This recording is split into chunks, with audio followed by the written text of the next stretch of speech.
علیکم ورحمۃ اللہ وبرکاتہ۔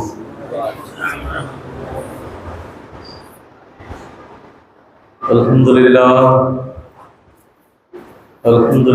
وکفی وسلام علی عبادہ الذین اصطفی، اما بعد فاعوذ باللہ من الشیطان الرجیم، بسم اللہ الرحمن الرحیم۔ اذا جاءك المنافقون قالوا نشهد انك لرسول الله والله يعلم انك لرسوله والله يشهد ان المنافقين لكاذبون۔ صدق الله مولانا العظيم وصدق رسوله النبي الامين الكريم ونحن على ذلك لمن الشاهدين والشاكرين والحمد لله رب العالمين۔ عزیزان ملت اسلامیہ،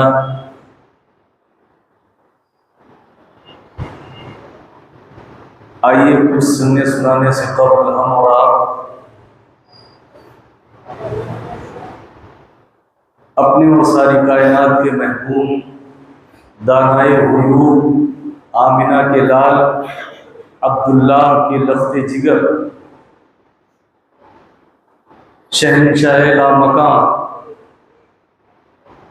تاجدار جن و انس حضور احمد مجتبی محمد مصطفیٰ صلی اللہ علیہ وسلم کی بارگاہ بے کس پناہ میں درود پاک کا ہدیہ نچھاور کرے اور پڑھیں اللہم صلی علی سیدنا مولانا محمد وعلی آل سیدنا مولانا محمد مبارک وسلم۔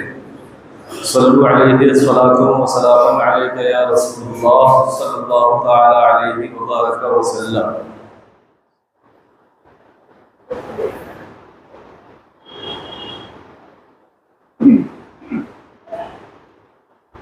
سامعین کرام، آپ نے اب تک جو گفتگو سماعت فرمائی وہ میں نے نفاق اور منافقت کے تعلق سے آپ کے گوش گزار کی، اور میں نے آپ کو یہ بتایا کہ ایمان کامل جو ہوتا ہے وہ اعمال صالحہ کے ذریعے سے ہوتا ہے۔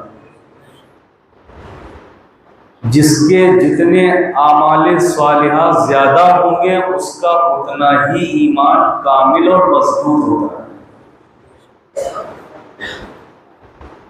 حالانکہ ایسا ہوتا ہے کہ ایک آدمی مومن تو ہے، مسلمان ہے، مگر اعمال صالحہ سے دور ہے۔ وہ مومن تو ہے، مسلمان تو ہے، مگر اس کے دامن میں اچھے عمل نہیں ہیں، نہ اس کے دامن میں نمازیں ہیں، نہ روزے ہیں، نہ حج ہے، نہ انفاق فی سبیل اللہ کے راستے میں جو مال خرچ کیا جاتا ہے وہ بھی نہیں، اور دیگر تمام نیکیاں، معاشرے میں رہ کے ایک دوسرے کے ساتھ اچھا سلوک کرنا، اچھے سے دوسرے کے ساتھ پیش آنا، کسی کا دل نہ دکھانا، کسی کے دل کو تکلیف نہ پہنچانا، یہ تمام اچھی باتیں ہیں، اچھی چیزیں ہیں، اعمال صالحہ۔ مگر وہ آدمی صرف مومن ہے، تمام نیکیوں سے اس کا وہ خالی ہے، تو اب ظاہر سی بات ہے کہ اس کا ایمان فی نفسی ہی تو موجود ہوگا، مگر اس کا ایمان کامل ایمان اور مکمل ایمان نہیں مانا جائے گا۔ نمازیں پڑھنے رہنے سے، اچھے کام کر لینے سے ایمان میں حلاوت پیدا ہوتی رہتی ہے۔ روز ایمان کو ایک نئی لذت محسوس ہوا کرتی ہے جب بندہ ایمان کے ساتھ ساتھ اچھے کام کرتا ہے۔ وہ اچھے اعمال بشرطے کہ ریاکاری سے بالکل خالی ہو، دکھاوے کے لیے کوئی عمل نہ کیا جائے، ریاکاری کے لیے کوئی عمل نہ کیا جائے۔ ریاکاری کا عمل اللہ عز و جل کو ناپسند ہے، حد تو یہ ہے کہ ریاکاری والا اچھا عمل وہ اس کے منہ پہ ہی مار دیا جائے گا، اللہ عز و جل اسے کبھی قبول نہیں فرماتا جو ریاکاری والا عمل ہوتا۔ اور بزرگان دین نے اسی لیے، ریاکاری تکبر سے آتی ہے، غرور سے آتی ہے، گھمنڈ ہوتا ہے آدمی کو، اسی گھمنڈ کے زوم میں، تکبر کے زوم میں جو کام کرنا چاہتا ہے، اس کی یہ خواہش ہوتی ہے، اس کے دل میں یہ ہوتا ہے کہ میں یہ کام کرنے جا رہا ہوں، یہ لوگ دیکھیں کہ مجھے یہ کام کرنا ہے اور میں یہ کام کر رہا ہوں۔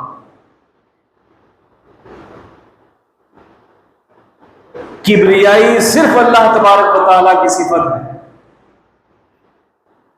بڑا ہونا، بزرگ ہونا، کبریائی صرف اللہ تبارک و تعالیٰ کی صفت ہے۔ بندے کے اندر اگر کبریائی پیدا ہو گئی، بندہ اگر متکبر ہو گیا، آپ کو معلوم ہوگا کہ جہاں پروردگار عالم اللہ عز و جل کے بہت سے نام اور بہت سے صفات ہیں، ان صفات میں سے اس کی ایک صفت المتکبر بھی ہے۔ المتکبرو اللہ تبارک و تعالیٰ کی صفات میں سے ایک صفت ہے، تو متکبر یہ اللہ تبارک و تعالیٰ کی صفت ہے، بڑا ہونا، بزرگ ہونا، یہ اللہ تبارک و تعالیٰ کی صفت ہے۔ اگر یہ صفت بندہ اپنے اندر پیدا کر لیتا ہے تو فقہاء کرام، علماء کرام، محدثین کرام، صوفیان کرام نے یہ کہا ہے کہ یہ شرک خفی ہوتا ہے۔ ریاکاری، دکھاوا کا جو عمل ہوتا ہے وہ اولیاء کرام نے، علماء کرام نے اسے شرک خفی سے تعبیر فرمایا ہے کہ اگر کوئی ریاکار ہے اپنے عمل میں، اپنے نیکیوں میں، تو یہ شرک خفی وہ آدمی کر رہا ہے جسے پروردگار عالم کبھی معاف نہیں فرمائے۔ اس لیے جو بھی عمل ہو وہ صرف اور صرف اللہ عز و جل کو راضی کرنے کے لیے، اس کے محبوب کو راضی کرنے کے لیے ہو، اگرچہ وہ تھوڑا قلیل ہی عمل کیوں نہ ہو۔ ریاکاری کے وہ اعمال جو بہت زیادہ ہیں وہ سب بیکار ہیں، اور بغیر ریاکاری کا خلوص والا عمل، للہیت والا عمل اگر تھوڑا سا بھی ہے تو اللہ تبارک و تعالیٰ اور اس کے محبوب کی بارگاہ میں وہ عمل مقبول ہے۔ یہ محفل تحریک رضائے مصطفیٰ کی جانب سے منعقد ہوتی ہے، جس کے کنوینر جناب سید طارق صاحب اور سید جابر صاحب، اور بھی اپنی تنظیم کے ذریعے سے یہ حضرات رفاہی اور ملی کام کرتے ہیں۔ بڑی خوشی کی بات ہے کہ پہلے اتنے لوگ نہیں ہوتے تھے، مگر اب لوگ قادری مسجد کے اندر پیر کے دن عشاء کی نماز کے بعد اچھے خاصے لوگ ہوتے ہیں، اور اس کی وجہ یہ ہے کہ میں جو آپ کو بتاتا ہوں، جو بھی عرض کرتا ہوں آپ کے سامنے، وہ ایسا ہوتا ہے کہ آپ کے ذہن و دماغ میں اترنے والا ہوتا ہے، آپ کے ذہن میں اتر جاتا ہے، آپ کے دل میں اتر جاتا ہے۔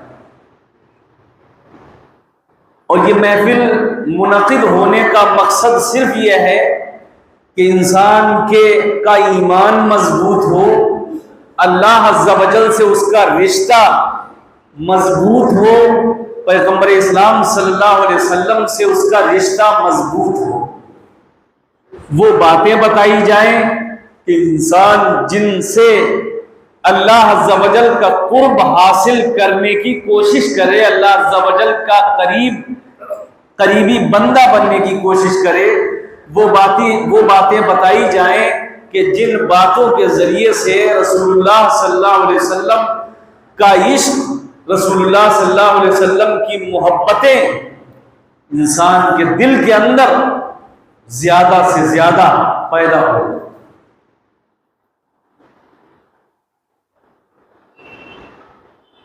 حدیث پاک سننے سے پہلے میں یہ عرض کرنا چاہتا ہوں، زیادہ تر یہاں ایسے لوگ تشریف فرما ہیں جن کے بچے ہیں، جن کی بچیاں ہیں، ایک پریوار ہے۔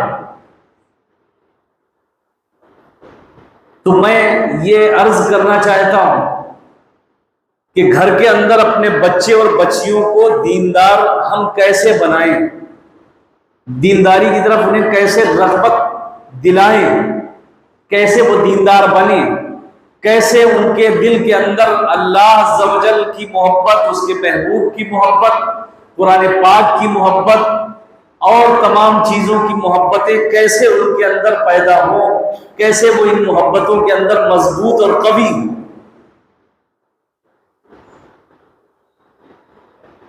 تو اس کے لیے میں آپ کو ایک چیز بتاتا ہوں، جن کے بچے ہیں، گھروں میں بچیاں ہیں، وہ ہفتے کے اندر ایک محفل اپنے گھر منعقد کریں، اپنے سارے بچوں کو بٹھائیں، اپنی بچیوں کو بٹھائیں، خواتین جو بھی ہوں وہ سب بیٹھیں۔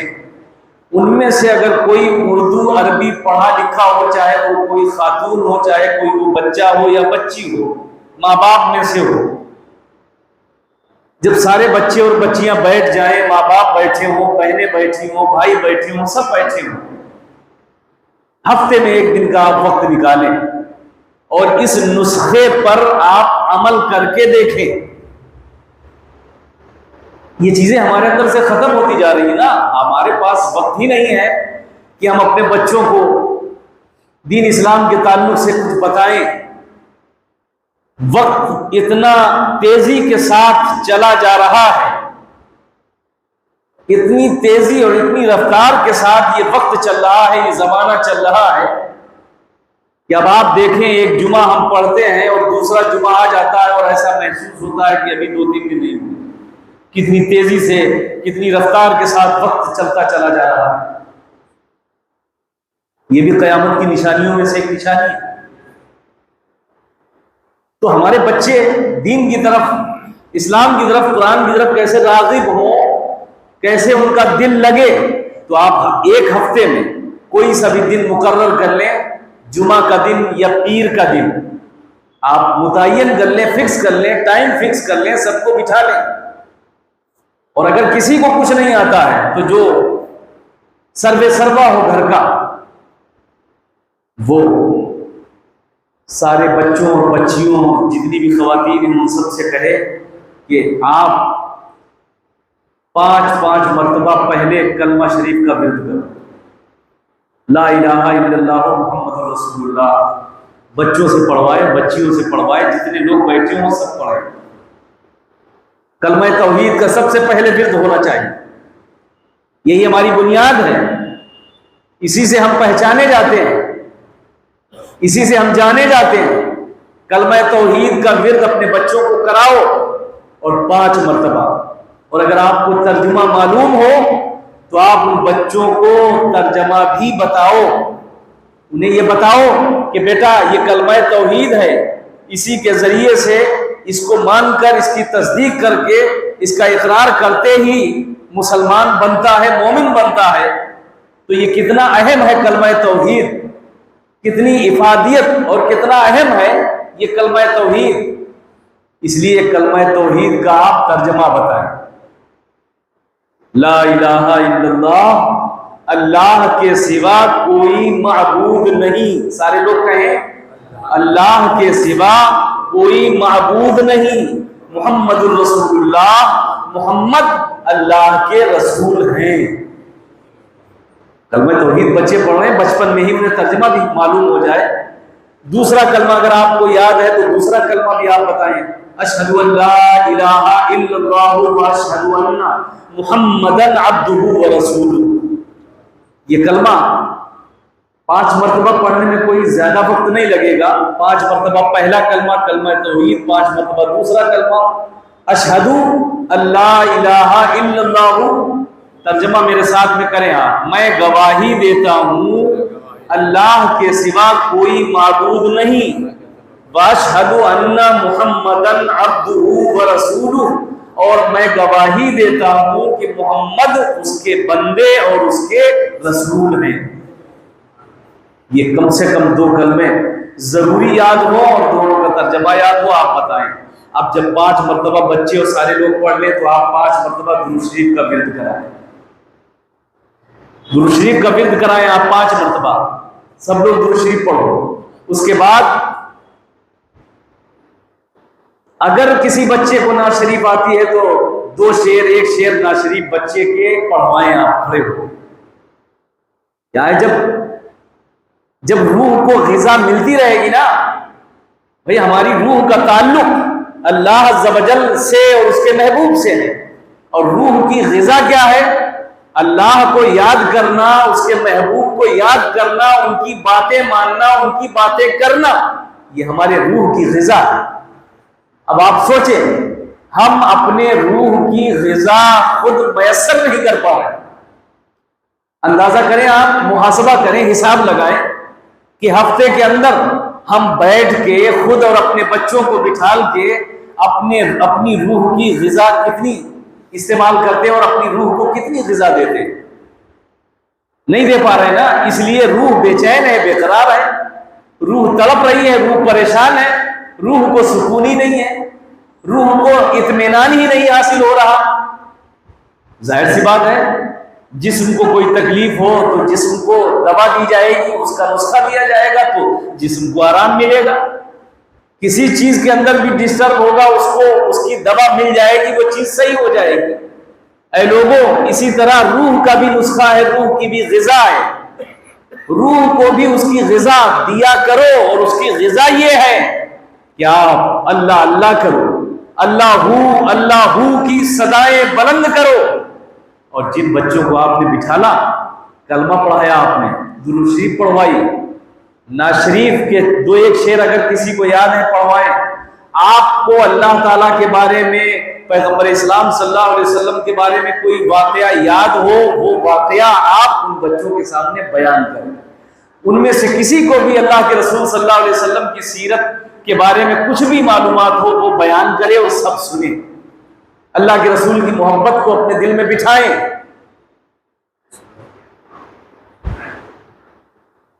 پیغمبر اسلام صلی اللہ علیہ وسلم کی محبت کی باتیں کریں ان بچوں سے.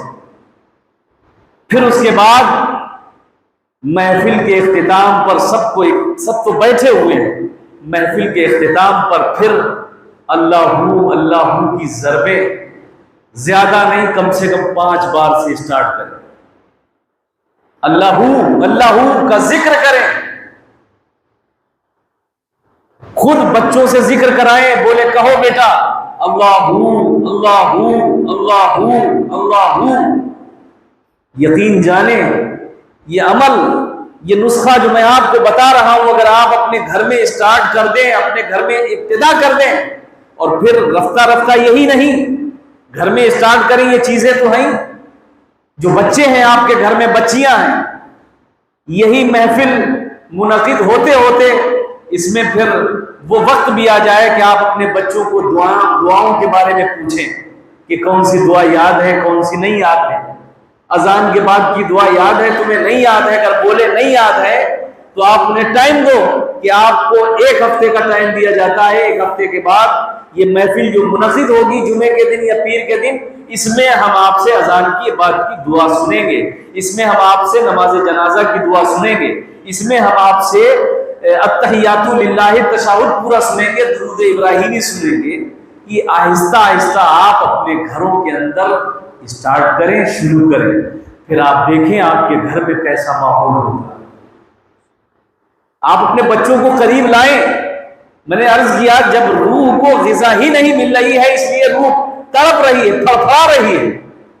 بچے بھی دور ہوتے جا رہے ہیں اسلام سے، بچیاں بھی دور ہوتی جا رہی ہیں اسلام سے، قرآن سے دور ہوتے جا رہے ہیں، اس لیے کہ جو روح کی غذا ہے، ہم وہ روح کی غذا نہ اپنی روح کو دے پا رہے ہیں، نہ اپنے بچے اور بچیوں کی روحوں کو ان کی غذا فراہم کروا پا رہے ہیں.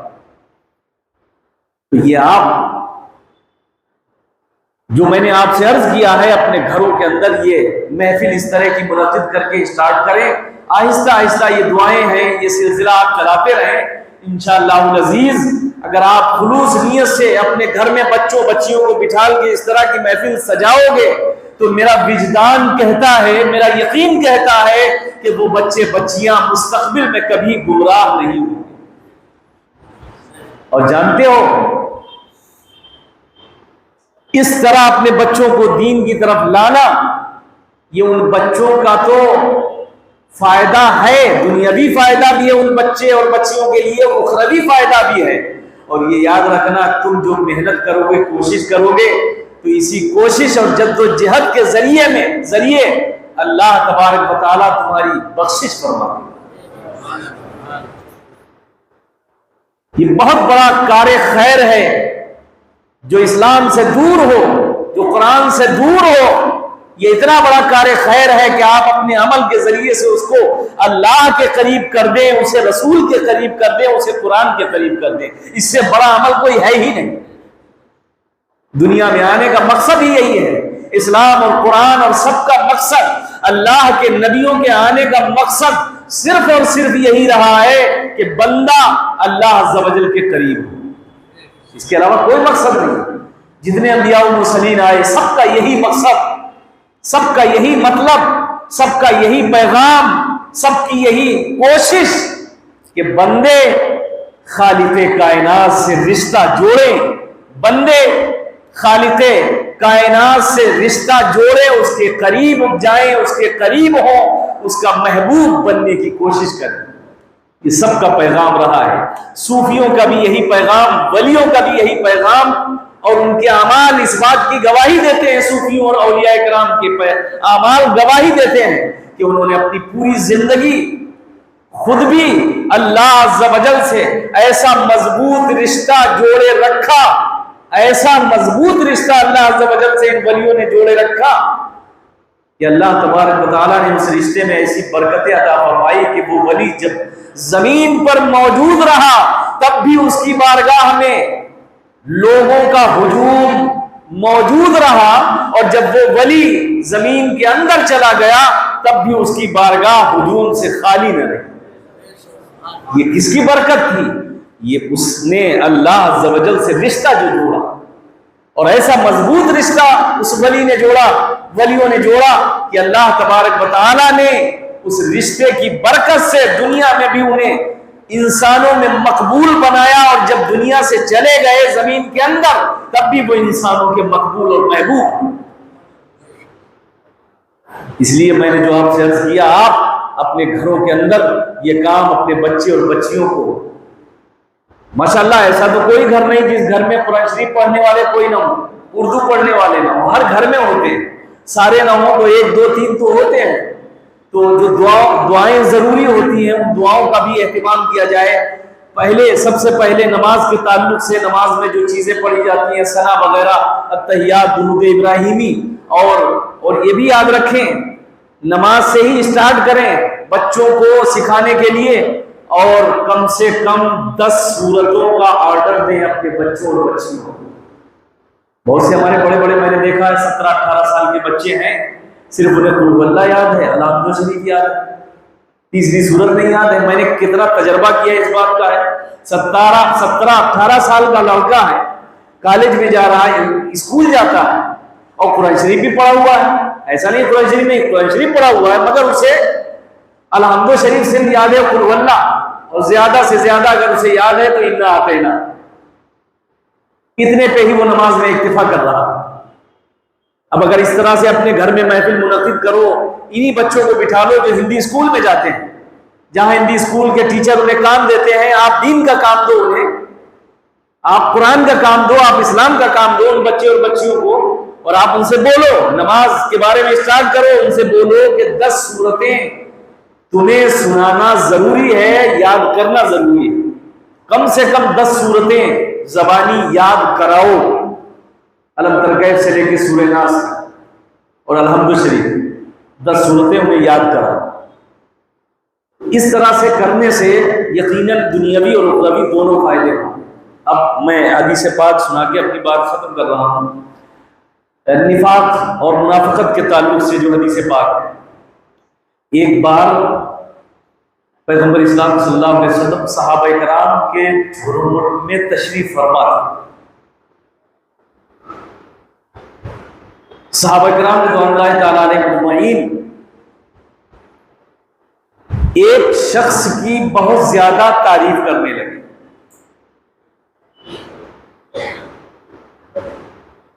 اسی درمیان وہ شخص ہاتھ میں جوتا اٹھائے ہوئے پہنچ گیا اس محفل میں. وضو کا اثر اس کے چہرے سے ظاہر تھا، پانی کے قطرے ٹپک رہے تھے، پیشانی میں سجدوں کے نشان ظاہر تھے.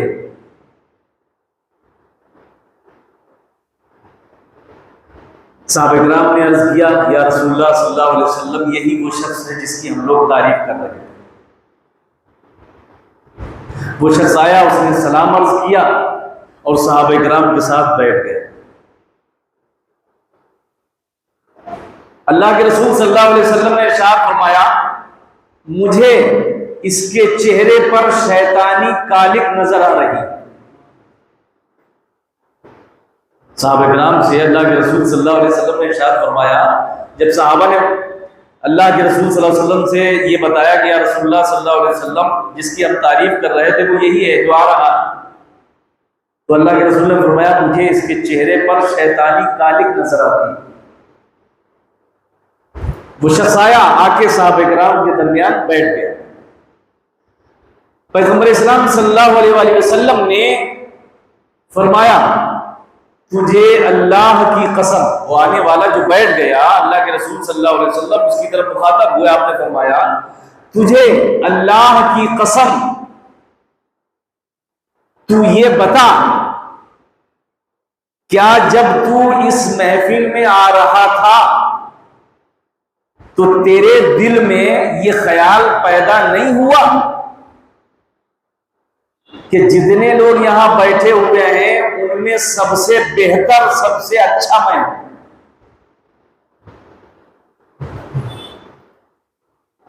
سمجھ رہے ہیں آپ؟ اللہ کے رسول نے اس آدمی سے پوچھا جب تو اس محفل میں آ رہا تھا تو کیا تیرے دل میں یہ خیال پیدا نہیں ہوا کہ جتنے لوگ ہیں ان میں سب سے اچھا، سب سے بہتر میں ہوں؟ تو اس آنے والے شخص نے عرض کی یا رسول اللہ صلی اللہ علیہ وسلم جی میرے دل میں یہی خیال پیدا ہوا کہ جتنے لوگ بیٹھے ہیں ان میں سب سے اچھا میں ہوں، سب سے افضل میں ہوں. یہاں آپ دیکھیں دلوں کے خطرات کا علم پیغمبر اسلام صلی اللہ علیہ وسلم کو ہے. کس کے دل میں کیا ہے، کون کیا سوچ رہا ہے، اللہ تبارک و تعالیٰ نے اپنے محبوب کو یہ علم عطا فرمایا. جو لوگ علم غیب کے منکر ہیں، علم غیب کو نہیں مانتے ہیں، یہ مسلم شریف کی حدیث ہے اور بھی کئی دیگر کتابوں میں حدیث پاک محدثین کرام نے ذکر فرمائی ہے. تو جو لوگ علم غیب کے منکر ہیں، علم غیب نہیں مانتے ہیں، وہ اس حدیث پاک سے اندازہ کریں کہ اللہ تبارک و تعالیٰ نے اپنے محبوب کو علم غیب کیسا عطا فرمایا کہ اس آنے والے نے جو اپنے دل میں سوچا، اللہ عز و جل کے محبوب صلی اللہ علیہ وسلم نے اس کے دل کی بات کو جانا اور پھر اس سے پوچھا اور اس نے تصدیق بھی کی، ہاں یا رسول اللہ میں نے یہی سوچا تھا. اور کوئی غیب کیا تم سے نہا ہو بھلا، اور کوئی غیب کیا تم سے نہا ہو بھلا، ارے جب نہ خدا ہی چھپا تم پہ کروڑوں درود، جب نہ خدا ہی چھپا تم پہ کروڑوں درود. تو یہ اہل سنت والجماعت یا بریلوی حضرات، اہل سنت والجماعت یا بریلوی حضرات کا عقیدہ ہے، اہل سنت والجماعت کا، کہ اللہ تبارک و تعالیٰ نے اپنے محبوب کو علم غیب عطا فرمایا، اور جو اس کا انکار کرے وہ اہل سنت والجماعت سے نہیں ہے.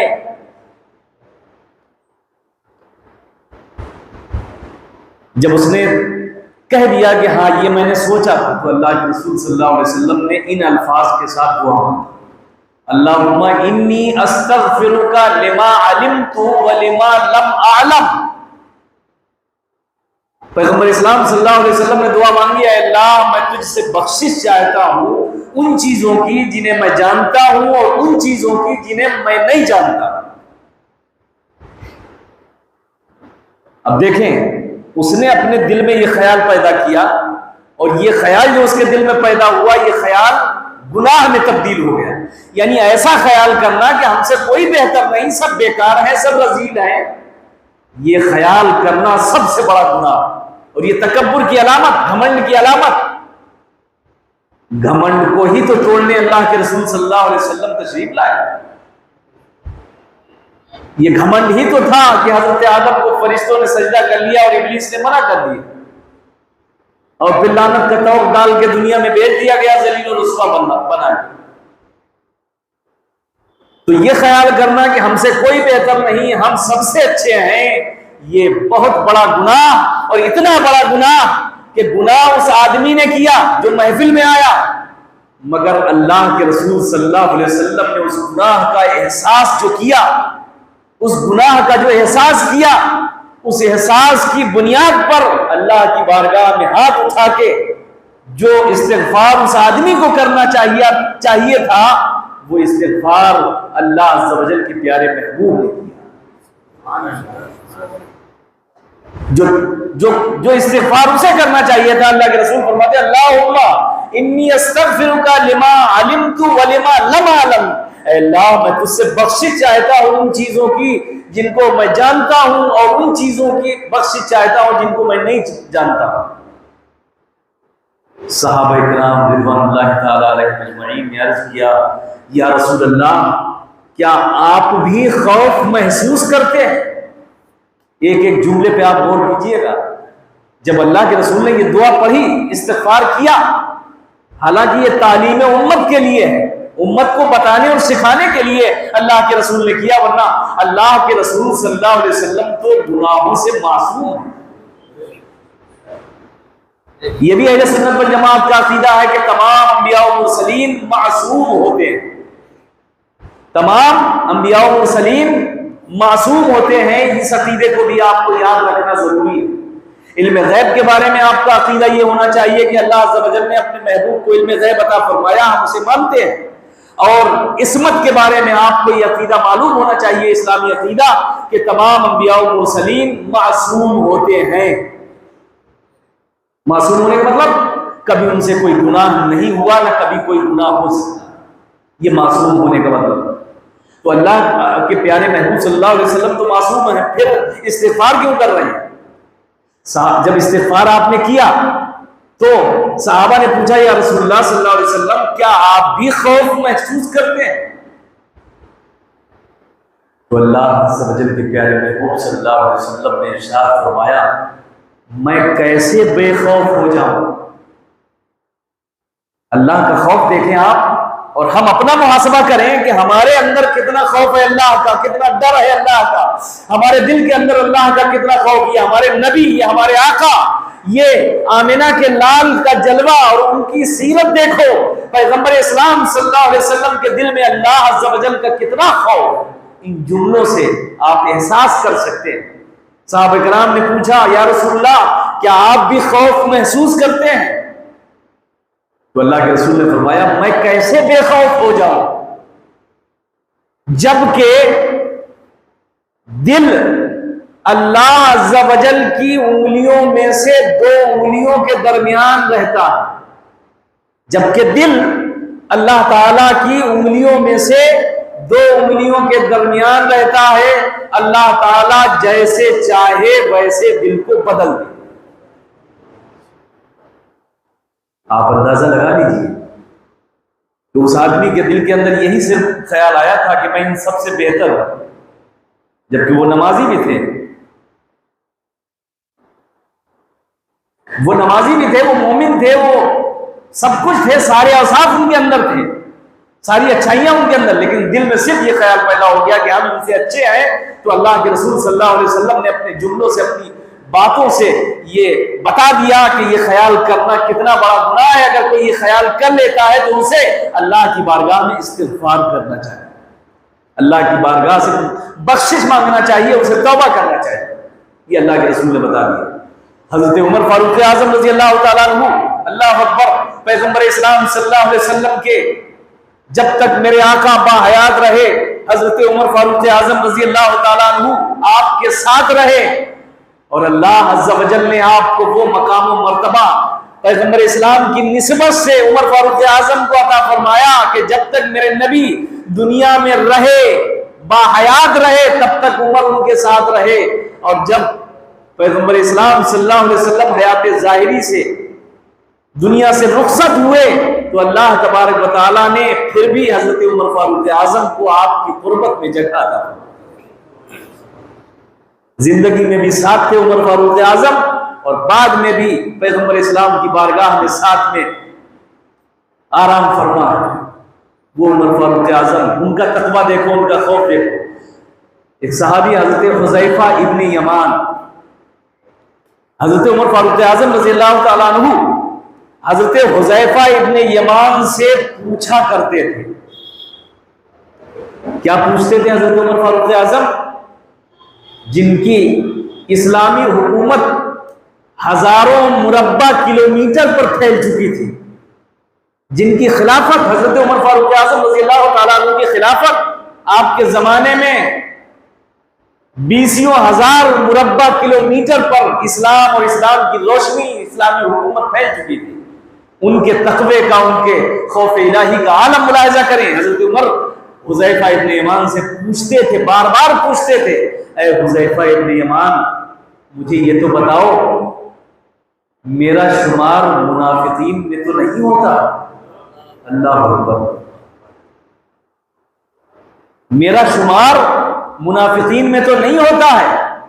اس طرح سے حضرت عمر فاروق اعظم رضی اللہ تعالیٰ عنہ، اس قدر حضرت عمر فاروق اعظم کے دل میں اللہ کا خوف تھا، جبکہ نفاق کوسوں دور تھا ان صحابہ کرام سے، قریب بھی نہیں پھٹک سکتا تھا نفاق، مگر یہ اس کی پرچھائی سے بھی اتنا ڈرتے تھے، اس کے سائے سے بھی اتنا ڈرتے تھے کہ کہیں میرا نام نہ آ جائے منافقین کی فہرست میں، کہ میں قیامت میں اللہ عز و جل کی بارگاہ میں شرمسار ہونا پڑے گا۔ اور میں نے آپ کو بتایا نفاق کی علامت دل میں کچھ اور ہو، کسی کے زبان پہ کچھ اور ہو، یہی نفاق ہے۔ نفاق فی العمل ہے، ظاہر کچھ اور ہے، باطن کچھ اور ہے، یہی نفاق فی العمل ہے۔ یہ جس کے اندر ہوتا ہے اس کا ایمان ناقص رہتا ہے، کامل نہیں ہوتا۔ اللہ عز و جل کی بارگاہ میں دعا ہے کہ پروردگار عالم ہم سب کو بھی نفاق سے محفوظ فرمائے اور اعمال صالحہ کرنے کی توفیق عطا فرمائے۔ استغفر اللہ رب من کل ذنب واتوب الیہ۔ ایک بار کلمہ شریف پڑھ لیجئے، لا الہ الا اللہ محمد رسول اللہ صلی اللہ علیہ وسلم۔